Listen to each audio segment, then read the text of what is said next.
శ్రీమాత్రే నమః. అందరికీ నమస్కారం అండి. ఎవరు అవునన్నా కాదన్నా తులారాశి వారికి జూలై 25, 26, 27 తేదీల్లో జరగబోయేది ఇదే. తులారాశి వారి జీవితంలో ఈ 3 రోజులు ఏం జరగబోతుంది, అసలు ఈ జూలై 25, 26, 27 తేదీల్లో ఉన్నటువంటి ప్రత్యేకత ఏంటి, మరి ఈ 3 రోజులు జరగబోయేటువంటి పరిణామంతో తులారాశి వారికి వారి జీవితంలో ఎలాంటి మార్పులు చోటు చేసుకోబోతున్నటువంటి పూర్తి అంశాలను ఈ వీడియోలో తెలుసుకుందామండి. కాబట్టి ఈ వీడియోని ఎక్కడ కూడా స్కిప్ చేయకుండా పూర్తిగా వినండి. అప్పుడే మీకు మేమేం చెప్తున్నామో పూర్తిగా అర్థమవుతుందండి. అలానే ఓం దుర్గాదేవి నమః అని చిన్న కామెంట్ అయితే చేయండి. అలానే లైక్ చేయడం మాత్రం మర్చిపోవద్దండి. తులారాశి రాశి చక్రంలోని 7వ రాశి అండి. ఈ రాశి చిహ్నము బరువు తూచే త్రాసు అనమాట. ఈ త్రాసు వల్ల సమతుల్యత, న్యాయము, సౌమ్యతకు ప్రాధాన్యత ఇచ్చేవారు ఈ రాశి వారు. తులారాశికి అధిపతి గ్రహం వచ్చేసి శుక్రుడు అండి. అందుకే ఈ రాశి వారు జనరలీ కళాప్రియులు, సౌందర్యాన్ని, ప్రేమను, సంబంధాలను విలువ చేసేవారు అనమాట. తులాలో శనిగ్రహం ఉత్తమ స్థితిలో అంటే ఉచ్చ స్థితిలో ఉండగా సూర్యుడు నీచ స్థితిలో ఉంటాడనమాట. తులారాశిలో చిత్త నక్షత్రం చివరి 2 పాదాలు అనగా 3, 4 పాదాలు, స్వాతి నక్షత్రము 1, 2, 3, 4 పాదాలు, విశాఖ నక్షత్రము 1, 2, 3 పాదాలు ఉంటాయండి.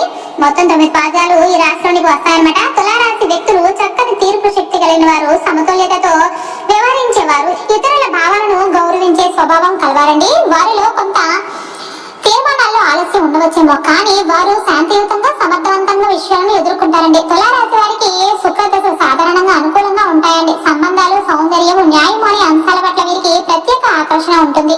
తులారాశి వారు ఎవరిని ఆరాధించాలి అనే ప్రశ్నకు జ్యోతిష్ శాస్త్రం ప్రకారం తులారాశి అధిపతి గ్రహం శుక్రుడు కావడంతో శుక్రుడిని శాంతి బలపరిచే దేవతల ఆరాధన ముఖ్యమైందండి. తులారాశి వారు దుర్గాదేవి, లక్ష్మీదేవిని పూజించడం వలన శుక్రగ్రహ సంబంధిత అనుకూల ఫలితాలు అయితే కలుగుతాయండి. దుర్గామాతను ఆరాధించడం వల్ల సౌభాగ్యము, శాంతి, మనశ్శాంతి కలుగుతుంది. శుక్రవారం రోజున లక్ష్మీదేవికి ప్రత్యేక పూజలు చేయడం చాలా శ్రేయస్కరం అండి. శుక్రగ్రహ శాంతి కోసం శ్రీ సూక్తం, కనకదార స్తోత్రం పఠించడం మంచిదన్నమాట.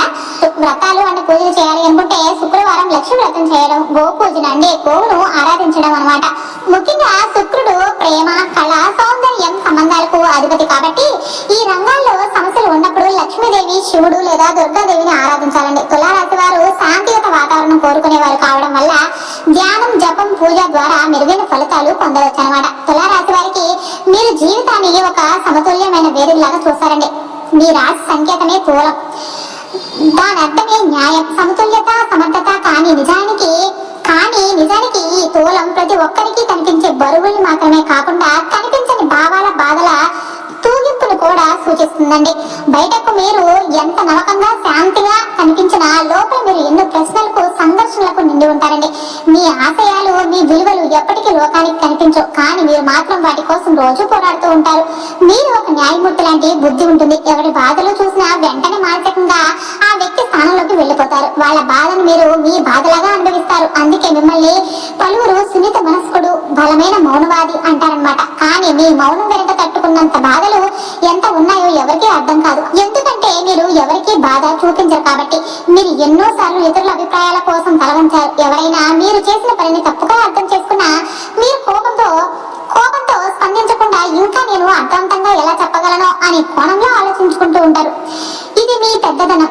ఈ లోకంలో ఎక్కువ మంది వారి బాధలను అరిచి చెప్తారు, కానీ మీరు బాధను గుండెల్లో పెట్టుకుని నవ్వుతూ ముందుకు సాగుతారు. ఈ నిశ్శబ్ద ప్రయాణమే మిమ్మల్ని ఒక ప్రత్యేక వ్యక్తిగా తీర్చిదిద్దింది. ఎందుకంటే మీరు ఒంటరిగా ఓ సముద్రంలా లోతెరగని ఓ శక్తిగా ఉంటారు. మీరు ఆశ్చర్యపోతారు, నేను ఎందుకు ఇలా ఆలోచిస్తున్నాను, ఈ పరిస్థితిలో కూడా ఎందుకు ఇలా స్పందిస్తున్నాను అని. నిజానికి మీ ఆలోచనలు, మీ స్పందనలు ఒక సాధారణ మనిషికి అందనివే. మీరు చాలా లోతుగా, భావ ప్రధానంగా ఆలోచిస్తారు. అదే మీ గొప్పతనం అండి. మీరు సత్యాన్ని ప్రాతినిధ్యం వహించే వ్యక్తి. మీరు స్వలాభం కోసం కాదు, సమాజం కోసం, మీరు ప్రేమించే వారి కోసం, మీరు నమ్మిన విలువల కోసం జీవించగలుగుతారన్నమాట. మీరు కావాల్సింది గొప్ప పదవి కాదండి, మీకు గౌరవంగా ఉండే జీవితం. మీరు చేసిన మంచి పనిని ఎవరు గుర్తించకపోయినా మీరు మాత్రం చేయడం మానరు. ఎందుకంటే అది మీ సహజ గుణం అనమాట. మీరు ఒంటరిగా గెలిచినా ఇతరుల కోసం గెలవాలని కోరుకుంటారు. అదే మీ హృదయ విశాలత. ఎవరో మీ మీద నింద వేసినప్పుడు మీరు వెంటనే స్పందించరు. మీరు గమనించి మౌనంగా ఉంటారు. మౌనంగా ఉండడం అంటే బలహీనత కాదు. మీరు అంతలోనే వాళ్ళ అర్థం చెబుతున్న లోతుని, వారి అశాంతిని గ్రహించి సమాధానంగా దూరంగా ఉండిపోతారు. అదే నిజమైన సానుభూతి. మీరు కలలు కంటారు, కానీ ఆ కలలు ఆకాశంలో ఎగిరే కలలుగానే కాక భూమిపై నడిచే ఆశగా ఉంటాయి. మీ కలల వెనుక ఓ ప్లాన్ ఉంటుంది. మీరు అనుకున్న దాన్ని సాధించడానికి మీరు ఎంత అవసరమైనా అంత త్యాగం చేయగలరు. అది బయట కనపడకపోయినా మీ లోపల జరిగే ఆత్మ యుద్ధం ఎంతో గొప్పది. మీరు తలవంచడం మారుకోరు. మీరు అలసిపోవచ్చు కానీ ఆశ వదిలిపెట్టరు. మీరు ఒంటరిగా మారవచ్చు కానీ మీరు ఉన్నంతగా ఆలోచించడాన్ని మానరు.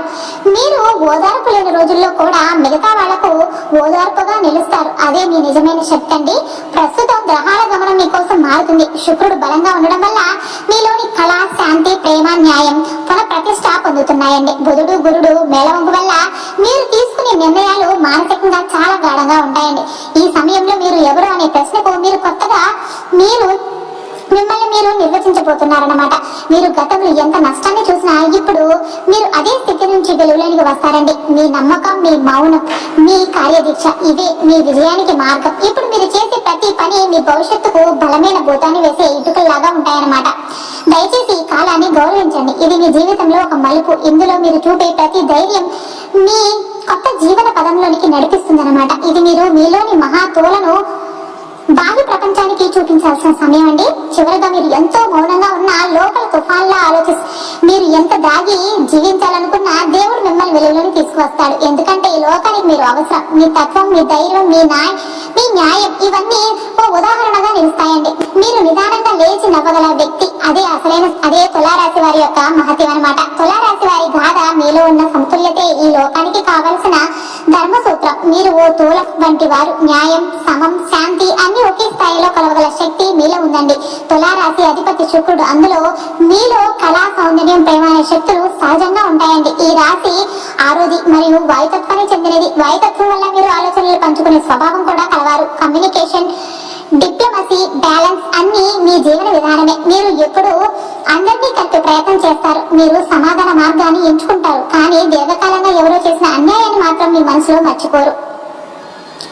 మీ బలహీనతే మీ శక్తి కూడా. మీరు తేల్చలేని స్థితిలో ఆగిపోవడం, ఏదైనా డెసిషన్ తీసుకోవడంలో ఆలస్యం చేయడం ఇది మీకు సాధారణమే. కానీ మీరు ఒకసారి నిర్ణయం తీసుకుంటే దానిని న్యాయంగా అందరికీ అనుకూలంగా చేయాలనుకుంటారు. అది ఎంత సమయం తీసుకున్నా సరే మీరు చేసే మంచి నిర్ణయమే అవుతుందన్నమాట. మీరు జీవితం అంటే ఒక ఫైన్ ఆర్ట్ లాంటి దృక్కోణంతో చూస్తారు. అందులో సమతుల్యత, శాంతి, ఆనందం కావాలనుకుంటారు. ఇప్పుడు ఆకాశంలో ఉన్న గ్రహస్థితులను గమనిస్తే శుక్రుడు శుభస్థానాల్లో సంచరిస్తున్నాడు. బుధుడు మరియు గురువు కూడా మెల్లగా మీ పక్కనే ఉన్న రాశుల నుంచి బలాన్ని ఇస్తుండడంతో మీ ఆలోచనలు స్పష్టతను పొందుతున్నాయి. మీరు తీసుకునే ప్రతి నిర్ణయానికి ఇప్పుడు ఒక వెనుకబడిన గొంతు ఉంటుంది. అదే మీ హృదయం. మీరు నిర్ణయం తీసుకుంటే అది కేవలం లాజిక్ తో కాదు, ప్రేమతో, జాగ్రత్తతో ఉంటుంది. అదే గుణం మీలో ఒక అనురాగవంతమైన నాయకత్వాన్ని తీసుకొస్తుందండి. మీ మాటలు, మీ హావభావాలు, మీ తీరు ఇవన్నీ అందరినీ ఆకట్టుకునేలాగా ఉంటాయన్నమాట. మీరు మౌనంగా ఉన్న మీ వైద్యంలో ఓ అర్థవంతమైన శబ్దం అయితే ఉంటుందండి. అదే శబ్దం ఇప్పుడు ఈ ప్రపంచం వినాలి. ఇటీవల రోజుల్లో మీరు ఎప్పటికప్పుడు పరిసరాల్లోని అసమతుల్యతను గమనిస్తూ వచ్చారండి. మీరు ఒంటరిగా ఫీల్ అవడం, అందరికీ అర్థం కాలేకపోవడం అనుభవించారా? మీరు ఫీల్ అయ్యే ఈ ఒంటరితనం నిజంగా ఓ దీక్ష లాంటిదండి. అదే మీ శక్తిని ప్రాణం పోస్తుంది. ఇప్పుడు మీరు చిన్న మాటలతో కాదు, చర్యలతో మాట్లాడే దశలోకి వచ్చారండి. మీరు ఎదురైన అన్యాయాన్ని గుర్తు పెట్టుకున్నారు కానీ ప్రతీకారం కాదు. మీరు దాన్ని ఓ మార్పుగా చూపించాలని భావిస్తున్నారు. ఇదే స్థితిలో మీరు తీసుకునే ప్రతిచర్య మీరు ఎంత పరిణతిగా ఎదిగారో చెప్పగలదన్నమాట. మీరు త్వరలో ఆధ్యాత్మిక నడకలోనికి అడుగు పెడతారు. మీరు ప్రేమించే వాళ్ళ కోసం ఒక సాక్రిఫైస్ చేయాల్సిన అవసరం అయితే రానుందండి. కానీ అది తలవంచే స్థితి కాదు. అది ఓ సాహసోపేతమైన మానవత నిర్ణయం అవుతుందన్నమాట. మీరు ఎప్పుడు ఒక సంబంధాన్ని కాపాడుకోవాలనుకుంటారు కానీ ఇప్పుడు మీరు గ్రహిస్తున్న విషయం కొన్ని సంబంధాలు న్యాయమైనవి కావు. అవి మిమ్మల్ని నెత్తిన మోపే భారాలే. అలాంటి వాటిని వదిలి మీ జీవితం అంటే ఏంటో మీకు గుర్తు చేసే కాలం అన్నమాట ఇది. ఈ జూలై 25, 26, 27 ఈ 3 రోజులు తులారాశి వారికి ముఖ్యమైన మార్పుల సూచనలు కలిగినవి. జూలై 25వ తేదీన బుధుడు మీ 2వ స్థానంలో ప్రవేశిస్తాడు. ఇది ధనం, మాటలు, కుటుంబ సంబంధాలపై శుభ ప్రభావం చూపుతుందండి. జూలై 26న చంద్రుడు మీ నామరాశిలోనికి వస్తాడు. ఇది మీ భావోద్వేగాలకు స్పష్టత ఇవ్వగలుగుతుందండి. అదే రోజు శుక్రుడితో చంద్రుడు ఏర్పరిచే యోగం వల్ల ఓ మంచి వార్త అయితే పొందే అవకాశం ఉందండి. జూలై 27న శని మరియు చంద్రుడు ఒక స్పెషల్ ఆస్పెక్ట్ ద్వారా మీకు ఓ పెద్ద నిర్ణయం తీసుకునే ధైర్యాన్ని ఇస్తారండి. ఇదే సమయం మీరు ఓ పని కోసం గతంలో తీసుకునే నిర్ణయాన్ని మళ్ళీ పరిశీలించాలి. అదే పని ఇప్పుడు మీ జీవితంలో ఓ ఆధ్యాత్మిక పునాదిగా మారుతుందండి. మీరు భవిష్యత్తుని లాజికల్ గా మాత్రమే కాదు, లవింగ్ గా కూడా చూసే వ్యక్తి. మీరు ఎదగాలంటే ప్రేమను వదలకుండా, తత్వాన్ని మర్చిపోకుండా గెలవాలి. మీరు గెలవగలరా? తప్పకుండా గెలవగలరు. ఎందుకంటే మీ గుండెలో న్యాయం ఉంది, ప్రేమ ఉంది, సత్యం ఉంది. ఈ ప్రపంచం ఇప్పుడు అలాంటి వ్యక్తిని కోరుకుంటున్నది అదే మీరు. జూలై 25 ఈ రోజు బుధుడు మీ 2వ స్థానంలోకి ప్రవేశిస్తున్నాడు. అంటే వృశ్చిక రాశిలోనికి ఇది ముఖ్యంగా ధన సంబంధ విషయాల్లో, మాటల విషయంలో, కుటుంబ సంబంధాల విషయంలో ఒక సున్నితమైన స్పష్టతను కలిగించే మార్పు తీసుకొస్తుందండి. మీరు గతంలో చెప్పిన మాటల వల్ల ఎవరో బాధపడి ఉంటే ఈ రోజు వారితో మాట్లాడి పరిష్కరించడానికి చాలా మంచిదైన సమయం అన్నమాట. అలాగే మీరు కాస్తంత ధనం గురించి సీరియస్ గా ఆలోచించాల్సిన సమయం కూడా అండి ఇది. ఎటు పోతున్నా, మన ఖర్చులు ఎలా ఉన్నాయి, ఇలాంటి ఆత్మ పరిశీలనలు ప్రారంభించండి. చిన్నపాటి మార్పులతో పెద్ద ప్రయోజనాలు పొందే ఉపయోగం కూడా ఉంటుంది. ఈ రోజు మీ మాటలో ఓ మాధుర్యము, మీ మనసులో ఓ స్పష్టత మొదలవుతుంది అనమాట. అలానే జూలై 26వ తేదీ అండి, ఈ రోజు చంద్రుడు మీ తులారాశిలోనికి ప్రవేశిస్తున్నాడు. అంటే మీ మనసు మీద పూర్తి ప్రభావం పడుతుందన్నమాట. ఆత్మీయత, ప్రేమ సంబంధాల గురించి లోతైన ఆలోచనలు మొదలవుతాయండి. ముఖ్యంగా శుక్రుడితో చంద్రుడు ఏర్పరిచే అనుకూల దృష్టితో ఒక శుభవార్త వినే అవకాశం ఉంది. ఇది ఎవరికైనా సంబంధించవచ్చు, కుటుంబ సభ్యుడు, భాగస్వామి లేదా స్నేహితుడి నుంచి. అలాగే మీరు గతంలో వదులుకున్న సంబంధం మీ జీవితంలో మళ్ళీ ప్రవేశించవచ్చండి. కానీ ఈసారి మీలో మార్పు ఉంటుంది. మీరు వారిని ఓపికగా, ప్రేమగా అర్థం చేసుకుంటారు. ఒకవేళ మీరు కెరీర్ పరంగా కొత్త ఒప్పందం కోసం ఎదురు చూస్తుంటే ఈ రోజు ప్రారంభానికి అనుకూలమైన సమయం అండి. ఓ ప్రాజెక్టు గురించి శుభవార్త వచ్చే అవకాశం కూడా ఉందండి. ఆత్మవిశ్వాసంతో అడుగు వేయండి. జూలై 27వ తేదీన ఇది ఆత్మబలం అండి. ఓ నిర్ణయానికి తుది రూపం వచ్చే రోజు అనమాట. శని మరియు చంద్రుడి మధ్య ఏర్పడే ప్రత్యేక దృష్టితో మీరు ఒక పెద్ద నిర్ణయం తీసుకునే స్థితిలోనికి వస్తారు. ఇది కొంతమంది తులారాశి వారికి సంబంధాల విషయంలో ఉండొచ్చు. ఒక పూర్తిగా వదిలేయాలా లేదా అనే ప్రశ్నపై స్పష్టత వస్తుంది. ఇంకొంతమందికి ఇది ఆర్థికంగా ఒక ఉద్యోగ మార్పు, ఒక కొత్త ప్రాజెక్టు ప్రారంభం లేదా వ్యాపారంలో భాగస్వామ్యాన్ని వేడే అవకాశంగా ఉంటుందండి. మీరు నిర్ణయం తీసుకునే ముందు సంతృప్తిగా, ఆత్మగౌరవంతో ఆలోచించండి. ఈ రోజు మీరు తీసుకునే ఒక సీరియస్ డెసిషన్ మీ జీవితాన్ని ఆధ్యాత్మికంగా కూడా ప్రవేశిస్తుందండి. అర్థం కాని బాధను వదిలి ఆశగా ముందుకు నడవండి. మొత్తానికి ఈ 3 రోజులు కూడా 25, 26, 27 తులారాశి వారి హృదయంలోను, జీవితంలోను కొత్త అధ్యాయం మొదలవుతుందండి. మీరు ఎప్పుడు నెమ్మదిగా కానీ స్థిరంగా ముందుకు సాగండి. ఇప్పుడు ఆ శక్తి మీలో పునరుజ్జీవించబడుతుంది అనమాట. తులం తిరిగి తన ప్యాలెస్ ను పొందబోతుంది. మీరు తులారాశి వారు కాబట్టి మీరు తీసుకునే ప్రతి నిర్ణయం ఈ లోకానికి ఒక మార్గదర్శనం అవుతుందండి. మీ మాట, మీ మౌనం, మీ ప్రేమ ఇవన్నీ శక్తివంతమైన మార్గాలే. ఈ మార్గంలో మీరు ఒంటరిగా లేరు. గ్రహాల కరుణ, ఆకాశం నుండి దివ్య శక్తులు మీతోనే ఉన్నాయండి. ధన్యవాదాలు.